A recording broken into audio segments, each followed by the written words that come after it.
राज्यात सध्या एकच प्रश्न सगळ्यांच्या मनात आहे. महाविकास आघाडीची ती एकमेव राज्यसभा जागा अखेर कोणाच्या वाटेला जाणार? आणि या एका जागेसाठी सुरू असलेली रस्सीखेच नेमकी कोठे जाऊन थांबणार? अर्ज भरण्याची अंतिम मुदत अवघ्या काही तासांवर येऊन ठेपली आहे. पण तरीही उमेदवारांचा तिढा कायम आहे.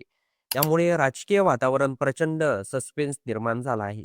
महाराष्ट्रातून राज्यसभेच्या 7 जागांसाठी 16 मार्चला निवडणूक होत आहे. बलाबल पाहता 7 पैकी 6 जागा महायुतीच्या खात्यात जाण्याची शक्यता स्पष्ट आहे.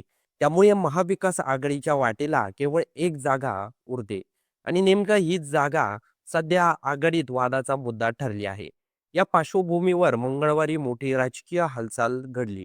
राष्ट्रवादी काँग्रेस शरदचंद्र पवार पक्षाच्या कार्याध्यक्ष खासदार सुप्रिया सुळे आणि आमदार जयंत पाटील यांनी मातोश्रीवर जाऊन शिवसेना उद्धव बाळासाहेब ठाकरे पक्षाचे प्रमुख उद्धव ठाकरे यांची भेट घेतली. जवळपास तासभर या तिघांमध्ये चर्चा झाली. राज्यसभेच्या त्या एकमेव जागेबाबत एकमत व्हावं यासाठी ही भेट अत्यंत महत्वाची मानली जात होती. या भेटीनंतर शिवसेनेचे नेते आदित्य ठाकरे यांनी सोशल मीडियावर माहिती दिली की चर्चा झाली, मात्र अद्याप कोणताही अंतिम निर्णय झालेला नाही. निर्णय लवकरच होईल असं त्यांनी स्पष्ट केलं आहे.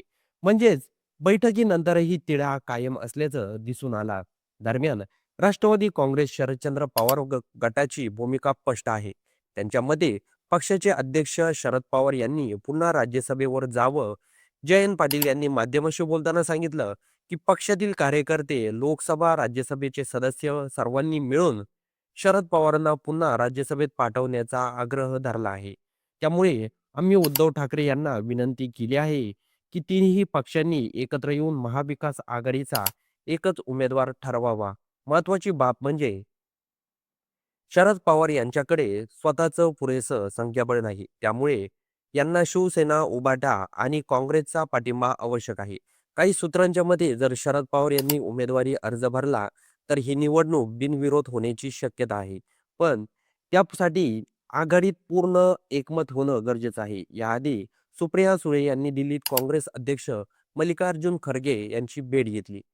त्यामुळे काँग्रेसची भूमिका ही या समीकरणात अत्यंत महत्वाची ठरत आहे. कारण आघाडीतील तिन्ही पक्षांनी एकत्रित निर्णय घेतला नाही तर विरोधी मताचे विभाजन होऊन व परिस्थिती गुंतागुंतीची होऊ शकते. दुसऱ्या बाजूला देशभरात 37 राज्यसभा जागांसाठी निवडणूक होत आहे.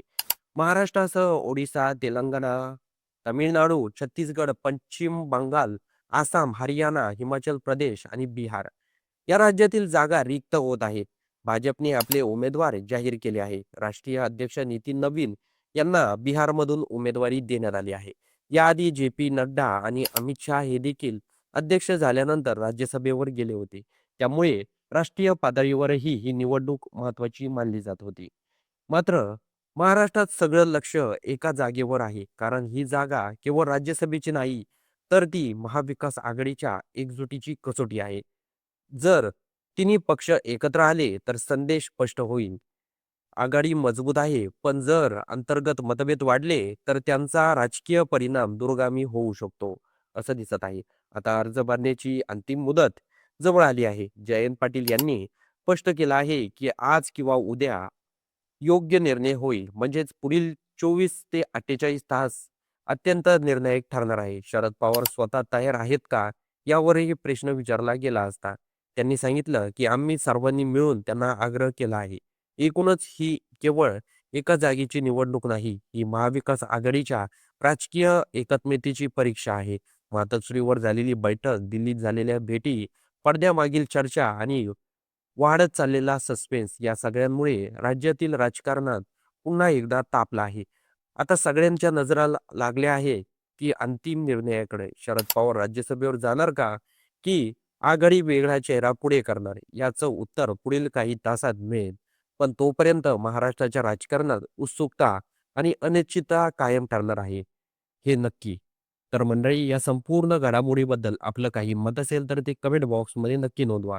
आणि त्याचबरोबर शरद पवार यांनी राज्यसभेवर जायला पाहिजे की नाही, हे देखील तुमचं मत कमेंट बॉक्समध्ये नोंदवायला विसरू नका.